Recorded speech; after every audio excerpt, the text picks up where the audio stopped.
बिस्मिल्लाहिर्रहमानिर्रहीम। आज की इस वीडियो में हम HTML के लिस्ट टैग और एंकर टैग के बारे में बात करेंगे। तो सबसे पहले तो हम लिस्ट टैग को देखेंगे कि हमारे पास लिस्ट टैग्स कितने टाइप्स के हैं, और फिर एंकर टैग को देखेंगे कि एंकर टैग आपका क्या करता है और किस लिए हेल्पफुल होता है। तो फर्स्ट ऑफ ऑल तो लिस्ट टैग्स के बारे में बात करते हैं। तो लिस्ट टैग्स हमारे पास 3 किस्म के हैं। एक तो हमारे पास अनऑर्डर लिस्ट है, फिर उसके बाद हमारे पास ऑर्डर लिस्ट आती है, और फिर हमारे पास डिस्क्रिप्शन लिस्ट आती है। तो अनऑर्डर्ड लिस्ट जो है सिंपली ये है कि बगैर अगर आप नंबरिंग के अपने आइटम्स को पेज पे रिप्रेजेंट करना चाहते हैं तो उसके लिए अनऑर्डर्ड लिस्ट जो है आप यूज़ करते हैं। फिर इसके बाद हमारे पास ऑर्डर लिस्ट आती है, जिसमें आप अपने आइटम्स के साथ नंबरिंग करना चाहते हैं अगर, या कोई आप स्टेप्स लिखना चाहते हैं किसी भी चीज़ के, और उनको आप नंबरिंग के साथ शो करना चाहते हैं तो उसमें आप ऑर्डर लिस्ट यूज़ करते हैं। फिर इसके बाद हमारे पास डिस्क्रिप्शन लिस्ट आती है। तो बेसिकली इसका यूज़ हमारे पास इसलिए होता है कि आप अगर कुछ आइटम्स ऐसे हैं आपके पास जिसमें आप उन आइटम्स के साथ उस उनकी डिस्क्रिप्शन भी लिखना चाहते हैं, यानी कुछ डिटेल्स ऐसी हैं जो उन आइटम्स की आप वहाँ पे शो करना चाहते हैं, तो उसके लिए आपका डिस्क्रिप्शन का टैग यूज़ होता है। तो फिर हमारे पास एंकर का टैग आता है, जो कि डिफरेंट पेजेस को आपस में लिंक करने के लिए यूज़ होता है। आप वेबसाइट में देखते हैं कि आप किसी भी एक लिंक पे क्लिक करते हैं, किसी बटन पे क्लिक करते हैं तो आपका दूसरा पेज ओपन हो जाता है, और या आप उसी पेज के डिफरेंट सेक्शन पे चले जाते हैं। तो इस सब के लिए हमारे पास एंकर का टैग यूज़ होता है। तो यहाँ पे आपको मैं अभी डेमो देखता हूँ कि इनका सिंटैक्स क्या है, इनको कैसे आप यहाँ पे लिख सकते हैं। तो फर्स्ट ऑफ ऑल तो अनऑर्डर लिस्ट के बारे में हम बात करेंगे। तो अनऑर्डर लिस्ट के लिए हमारे पास यूएल का टैग यूज़ होता है। ये यूएल का ओपनिंग टैग है और ये यूएल का क्लोजिंग टैग, और इसके दरमियान में हम अपने लिस्ट आइटम्स को लिखते हैं। यूएल लिख के आप टैब प्रेस करेंगे तो हमारे पास ये टैग आ जाएगा। इसके बाद आप एल आई लिख के टैब प्रेस करें तो ये हमारे पास लिस्ट आइटम का टैग आ गया, एल आई लिस्ट आइटम। तो यहाँ पे हम अपना लिस्ट आइटम का नेम देंगे।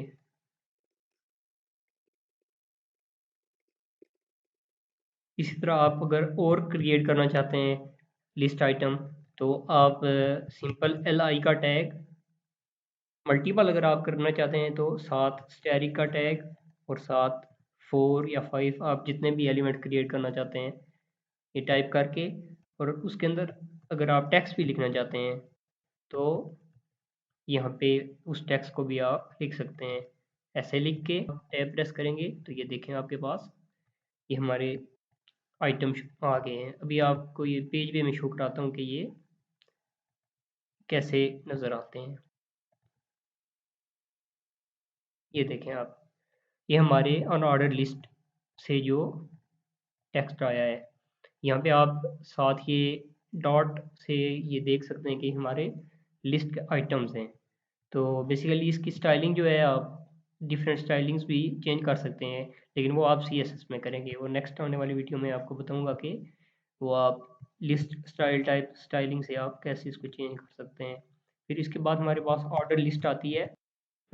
OL के टैग से हम लिखते हैं, OL लिख के आप टैब प्रेस करेंगे। इसके अंदर भी अगर आप आइटम्स देना चाहते हैं तो उसके लिए भी हमारा LI का ही टैग यूज़ होता है। तो यहाँ पे मैं LI टैग यूज़ कर लेता हूँ। अभी आप यहाँ पे देखेंगे कि इन दोनों में डिफरेंस क्या है। बेसिकली यहाँ पे तो हमारे डॉट स्टार्ट में नज़र आ रहे थे, तो लेकिन यहाँ पे आपको नंबरिंग नज़र आएगी। ये देख लें आप, ये 1 से स्टार्ट हो रहा है और ये 6। अगर आप ये चाहते हैं कि ये 1 से स्टार्ट ना हो तो इसके लिए आप एट्रीब्यूट यहाँ पे एक इसका दे सकते हैं, जो कि हमारे पास स्टार्ट का है, यानी कि आप कहाँ से स्टार्ट करना चाह रहे हैं। 5 अगर मैं यहाँ पे लिखता हूँ तो हमारे ये आइटम्स 5 से स्टार्ट होंगे। यहाँ पे आप देख सकते हैं नंबरिंग इनकी 5 से स्टार्ट हो रही है, 5 6 हमारे 9 10। ये हमारे पास ऑर्डर लिस्ट का टैग आ गया। इसके बाद हमारे पास डिस्क्रिप्शन लिस्ट एक है जो कि DL के टैग से हमारे पास आती है। डिस्क्रिप्शन लिस्ट के बेसिकली हमारे पास आप यहाँ पे देखेंगे दो इसके अंदर चिल्ड्रन है, डायरेक्ट चिल्ड्रन, जिसमें फर्स्ट तो आता है DT, इसका मतलब है डिस्क्रिप्शन टेक्स्ट, यानी आइटम का नाम आपके। देखिए यहाँ पे मैं अगर यहाँ पे मिल्क देता हूँ, फिर मैं कहता हूँ कि इसके बारे में मैं कुछ लिखना चाह रहा हूँ, यानी मिल्क के बारे में कुछ इन्फॉर्मेशन देना चाह रहा हूँ, कुछ डिस्क्राइब करना चाह रहा हूँ, तो उसके लिए DD का टैग यूज़ होता है, यानी डिस्क्रिप्शन डिटेल्स। ये तो हमारा डिस्क्रिप्शन टेक्स्ट आ गया और ये हमारा डिस्क्रिप्शन डिटेल आ गया। यहाँ पे मैं सब कुछ लिख देता हूँ।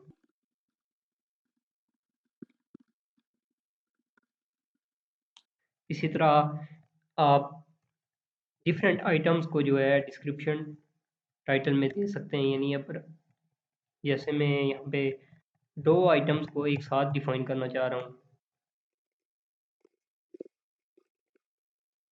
ये देखें, अब मैं अगर चाह रहा हूँ कि इन दोनों की एक जैसी डेफिनेशन में यहाँ पे दूँ, तो यहाँ पे मैं इन दोनों को डिस्क्रिप्शन टैग और डिस्क्रिप्शन टैग में दे के और उनके नीचे डिस्क्रिप्शन की डिटेल दे दूंगा। कॉमन सॉफ्ट ड्रिंक्स जैसे कुछ भी दे सकते हैं आप।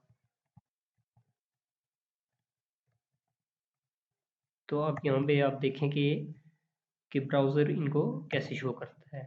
ये देख लें आप, ये ऐसे नज़र आ रहा है कि जैसे ये मिल्क है, फिर उसकी ये आगे डिटेल्स आ गई हैं, फिर इसी तरह पेप्सी और कोका कोला और इनकी डिटेल्स आ गई हैं।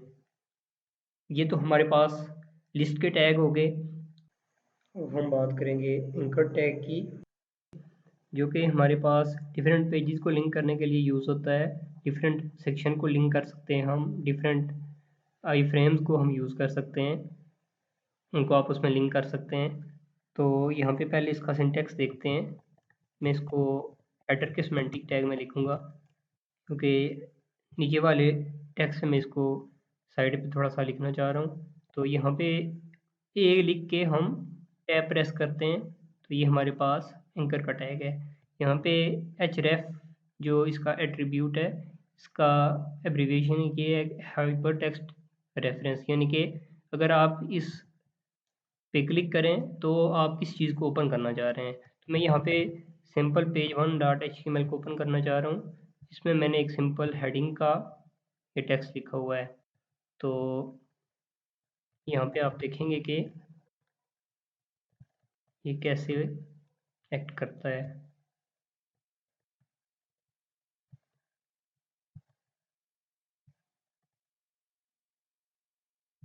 ये हमारे पास देख सकते हैं कि लिंक आ गया है। ये जब इस पे कर्सर प्लेस कर रहे हैं तो ये कर्सर चेंज हो रहा है, और जब इस पे क्लिक करते हैं तो ये हमारे पास फर्स्ट पेज ओपन हो गया है। यहाँ पे भी आप देख सकते हैं कि पेज वन डॉट HTML यहाँ पे आगे शो हो रहा है। अभी इसको बैक कर लेते हैं। तो इसके बाद इसके कुछ एट्रीब्यूट्स हैं जो कि हमारे पास टारगेट एट्रीब्यूट है, और टारगेट में इसकी चार वैल्यूज़ जो है हम दे सकते हैं। एक तो ब्लैंक है, एक पेरेंट है, एक सेल्फ है और एक टॉप है। तो बाय डिफ़ॉल्ट जो था वो सेल्फ था, यानी कि हमने देखा था कि अभी वो सेल्फ का मतलब ये है कि अगर आप इस पे क्लिक करते हैं इस लिंक पे, तो आपका जो दूसरा पेज है वो इसी टैब में ओपन होगा। फिर अगर हम ब्लैंक को देखते हैं, ब्लैंक का जो आपका ये वैल्यू है, ये इसको न्यू टैब में ओपन करती है। अब यहाँ पे देखेंगे कि आपका पेज वन जो है वो न्यू टैब में ओपन हुआ है, ये आप देख सकते हैं। और इसके बाद कुछ और भी हमारे पास वैल्यूज़ हैं। एक तो हमारे पास पेरेंट है। पेरेंट का मतलब ये है कि पेरेंट फ्रेम में जो है इस पेज को ओपन करें। तो मैंने अभी फ्रेम को एक्सप्लेन नहीं किया, क्योंकि ये HTML5 में अब यूज़ नहीं होते और ये बहुत कम वेबसाइट में आजकल यूज़ हो रहे हैं। इसके लिए हम यहाँ पे एक वेबसाइट पे चलते हैं। तो यहाँ पे हमारे पास ये डिफरेंट फ्रेम्स जो है शो हो रहे हैं। एक हमारे पास ये फ्रेम 1 है, ये एक फ्रेम 2 है, और फ्रेम 2 के अंदर हमारे एक और फ्रेम है, फ्रेम 3 इनसाइड फ्रेम 2। तो यहाँ पे आप देखें कि यहाँ पे उसने फ्रेम का नेम दिया हुआ है टारगेट में। इस टारगेट में हम फ्रेम का नेम भी दे सकते हैं। तो हमारा जो टारगेट है वो यहाँ पे ओपन होगा। यहाँ पे अब देखेंगे आप, ये देखें आप, ये एक इमेज था और यहाँ पे लोड हुआ। इसके बाद हमारे पास जो कि डिफ़ॉल्ट सेट होता है, जो कि सेल्फ का है, तो वहाँ पे क्लिक करेंगे तो ये देखें ये इसी फ्रेम में ओपन हो रहा है। इसको अगर अब मैं बैक करूँ तो इसके बाद ब्लैंक आप देखेंगे कि न्यू टैब में ओपन होगा। इसके बाद हमारे पास जो आता है पेरेंट, पेरेंट में ये होगा कि जो इसका पेरेंट है उसमें ओपन होगा। ये आप देख सकते हैं, ये पेरेंट इसका फ्रेम 2 पेरेंट था। इसके बाद हमारे पास जो आता है वो टॉप का आता है, जो कि इस होल पेज के ऊपर शो कर देगा। ये देखें आप,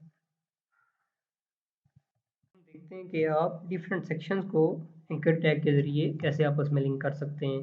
तो उसके लिए आपको किसी पर्टिकुलर सेक्शन को आईडी देनी चाहिए, यानी कि जिस भी सेक्शन को आप लिंक करना चाह रहे हैं उसको आईडी देनी पड़ेगी। और उसका सिंटैक्स ये है, आईडी लिख के इक्वल का साइन और ये आईडी का नाम, और फिर लिंक में जो है आप जाके जहाँ पे आपने href में HTML का टैग HTML का लिंक दिया था, वहाँ पे आप सिंपल हैश लिख के और डिस्क्रिप्शन लिख देंगे। हैश का यहाँ पे मीनिंग ये है कि ये आईडी है। तो यहाँ पे मैंने सैंपल के तौर पे वेबसाइट अपनी ओपन की है, आपको ये दिखाने के लिए कि ये कैसे एक्चुअल में वर्क करता है। उस पेज पे क्यों नहीं शो हो सकती, क्योंकि वो पेज शॉर्ट है, तो वहाँ पे आपको इफेक्ट नज़र ही नहीं आएगा। तो यहाँ पे मैंने सेक्शन बनाए हुए हैं अपनी इस वेबसाइट के, जैसे कि होम का सेक्शन है, प्रोजेक्ट्स कॉन्टैक्ट्स का सेक्शन। और यहाँ पे मैं अबाउट में क्लिक करता हूँ तो ये देखें आप, बिल्कुल एंड पे जो है मैं पहुँच गया हूँ। इसी तरह यहाँ पे मैंने अगर इस पर क्लिक करता हूँ तो मैं टॉप पे पहुँच जाता हूँ। ये मेरा प्रोजेक्ट्स के सेक्शन पे पहुँच जाएगा, ये देखें। और इसी तरह कॉन्टैक्ट, ये कॉन्टैक्ट के सेक्शन पे चला गया। छोटा सा चैलेंज है आपके लिए, जो भी आपने आज की वीडियो में सीखा है। तो चैलेंज आपका यहाँ पे है, यहाँ पे आपने डिफरेंट लिंक्स जो है टैग देने, और इसी तरह आपने जो भी अनऑर्डर लिस्ट सीखी हैं उनको यहाँ पे 3 को लिखना है और डिफरेंट उनमें आइटम्स देने हैं। और यहाँ पे उसको स्टार्ट जो है 3 से करना है, और इसी तरह आपने डिस्क्रिप्शन लिस्ट भी लिखनी है। तो नेक्स्ट वीडियो में हम जो है बात करेंगे HTML5 के फॉर्म्स टैग के बारे में और इनपुट टैग के बारे में।